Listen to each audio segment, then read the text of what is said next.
ma'am, hawak mo na sa bala. Sabay-sabay po niyo i-grab break ang inyo pong tatayo na bahay. At the count of 1, 2, 3, go! Present at pulos!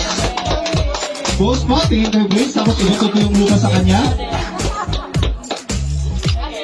Ating lahat, finally, nandito na yung pinaka-antay natin. And of course, firstly, thanks to God, hindi nangyari kung hindi dahil sa kanya. And then for my husband and my family, my daughter who gave me the idea of buying a house here in Baguio. Because she keep on saying, Mommy, why we keep on coming back to Baguio? Ano bang reason? We have many other places to visit like Boracay or whatever.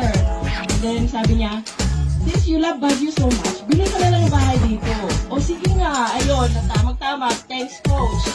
At so easy to talk to Bastana. Thank you very much. And always ang Ma'am Raisa and si Coach. Lahat kayo, you are all God's instruments para ma-fulfill namin ang dreams namin na magkaroon ng house dito sa Baguio. And my husband, who is very supportive of all my decision, na sacrifice kami to be far, NDR yung sabi ng distance, for us to save para makaipon at magkaroon ng house dito. And, ano pa? Thank you, Bastana team. And thank you, everybody. Good morning. Yun lang po. Wala na akong maisip. Thank you! Ayun pa. Ayan.